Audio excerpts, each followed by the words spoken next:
불법의 비밀이 벌써 작동하고 있습니다.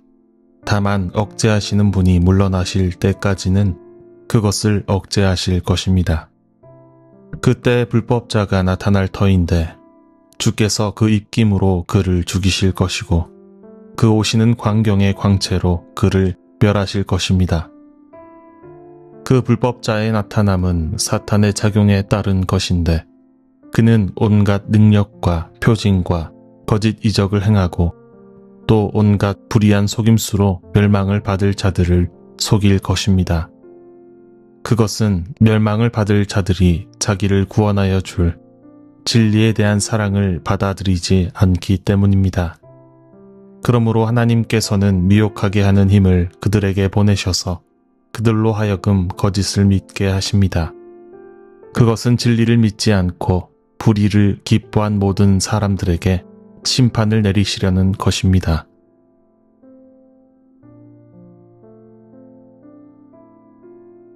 데살로니가후서 2장 7절에서 12절까지의 말씀입니다.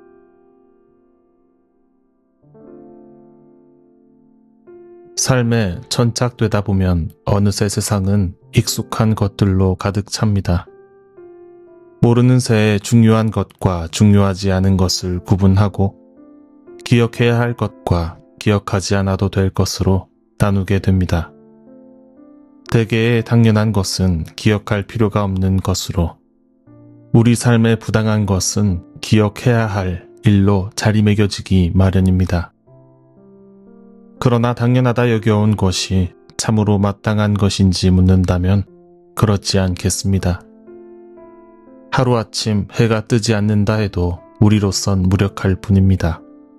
그저 밤이 지나면 해가 떠야 한다는 것은 단지 사람이 믿는 하나의 법칙에 불과할 뿐 자연에는 그 법칙을 지켜야 할 어떠한 의무도 도리도 없는 것이 사실이겠습니다.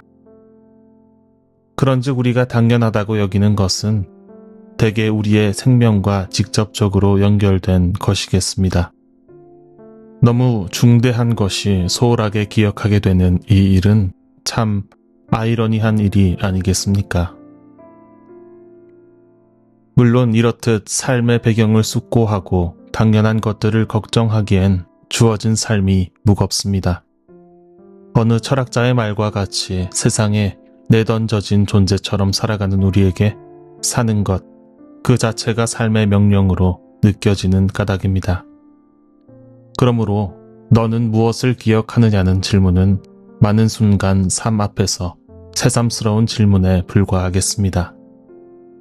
그러나 오늘 성서 1과 본문을 살피며 우리는 그 새삼스러운 질문 앞에서 다시 돌아묻게 됩니다.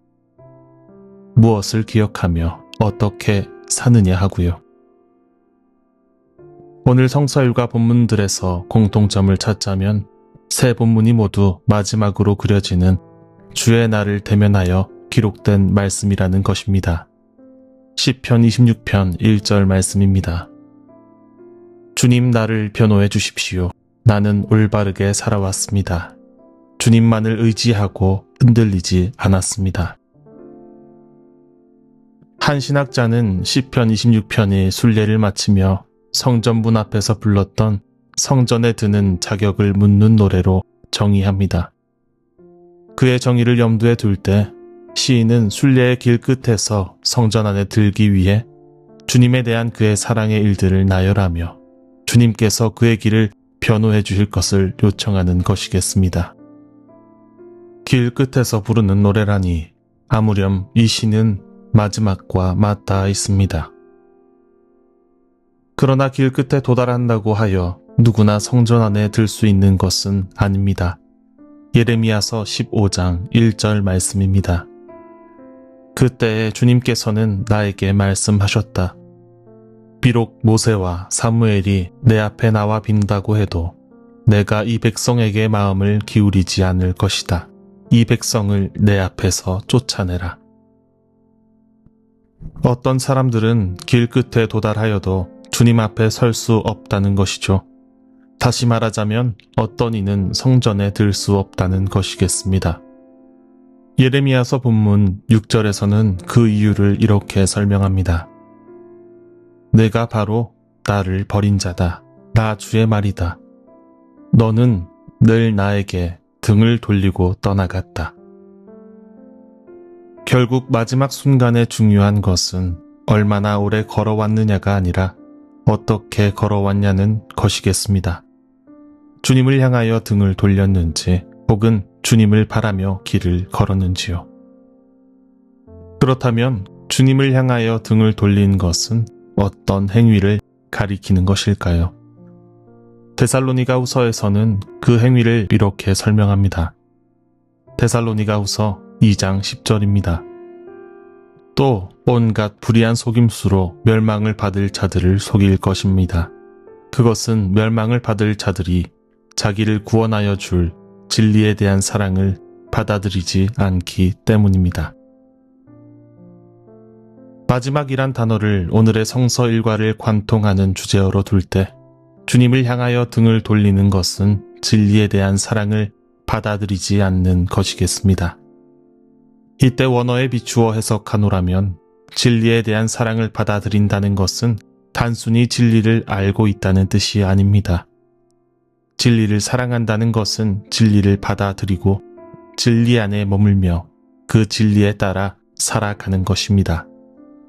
왜냐하면 진리에 대한 사랑은 능동적인 것이기 때문입니다. 그러므로 시편에서 시인도 이렇게 말하지 않겠습니까? 시편 26편 3절 말씀입니다. 나는 주님의 한결같은 사랑을 늘 바라보면서 주님의 진리를 따라서 살았습니다. 세상에 익숙해지는 동안 우리는 더 이상 무엇이 정상이고 무엇이 비정상인지 묻지 않습니다. 그러나 바울은 본문 7절에서 불법의 비밀이 이미 작동하고 있다고 말합니다. 그러므로 신앙인의 삶은 단순히 미래의 마지막 날을 기다리는 일이 아니라 이미 작동하고 있는 것을 분별하며 진리, 곧 당연한 것 속에서 기억하며 사는 일이겠습니다. 진리는 그저 두는 것이 아닙니다. 기억하며 삶 안에 두어 사는 것입니다. 사랑으로서 생명이 이어진다는 것을 기억하며 사는 것입니다. 아등바등 힘겨운 이 삶을 통해서 희망이 마침내 이루어질 거라는 것을 기억하며 사는 것입니다. 그리 그리스도를 기억하는 데서 시작되는 매일로 삶을 채워가는 것입니다. 어쩌면 오늘 성서 일과는 그저 마지막을 말하는 목적 지향적인 메시지로 이해될 수도 있겠습니다. 그러나 아닙니다. 해가 뜨는 것에 대한 우리의 믿음이 오늘을 살아갈 수 있게 하듯 구원에 대한 우리 믿음이 오늘을 정직하게 살아갈 수 있게 합니다. 너무나 당연한 그 믿음이 생동하며 살 수 있게 하고 값지게 숨쉴 수 있게 하고 사랑할 수 있게 하고 희망할 수 있게 합니다. 다시 어떻게 살아야 할까? 무엇을 기억해야 할까 묻는 동안 나이덕 시인의 시 살아라 그리고 기억하라의 일부를 읽어드립니다. 기억하라 마지막 순간까지 누구도 우리조차 우리가 살아있음을 알지 못했으나 덩굴이 나무를 정복하듯이 꽃이 열매를 맺듯이 마침내 이루리라는 것을 기억하라. 우리의 숨은 눈을 통하여 마침내 붉은 열매가 우리를 넘어서 날아오를 때까지 살아라. 그리고 기억하라. 청파의 교우 여러분, 무거운 삶입니다. 그래서 기계적으로 생명을 사는 것이 익숙한 우리이겠습니다. 기억해야 할 것을 기억하지 않고 당연하지 않은 것들로 삶을 잔뜩 채우고야만은 우리입니다. 그러나 불법의 비밀이 작동하는 이 세상에서 우리는 무엇이 당연한지 다시 물어야 합니다. 진리를 믿는다는 것은 진리를 기억하는 것입니다. 진리를 사랑한다는 것은 진리 안에서 살아가는 것입니다. 하오니 기억합시다. 삶의 배경으로 치부하고만 당연한 것들이 어떤 사랑 위에서 비롯되었는지, 어떤 희생 위에서 피어난 것인지, 어떤 경이로움에서 감각되는 것인지, 그리 그리스도께서 오신다는 것을, 진리가 마침내 드러난다는 것을 기억합시다. 그렇게 오늘을 살아냅시다.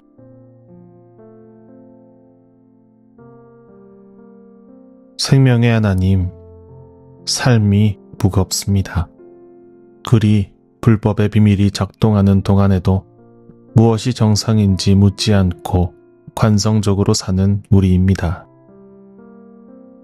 뜨는 해와 내어 쉬는 공기, 그 당연한 것들이 우리를 살게 하는데 정작 당연하지 않은 것들을 위하여 살아가는 우리를 불쌍히 여겨주십시오. 살아라 그리고 기억하라 하신 주님의 음성을 듣습니다. 덩구리 나무를 정복하듯이, 꽃이 열매를 맺듯이 신압으로 이루시는 그 날을 기억하며 주어진 삶의 모든 자리에서 그리스도의 사랑을 기억하며 살게 해 주십시오. 영원한 생명이신 예수 그리스도의 이름으로 기도드립니다. 아멘.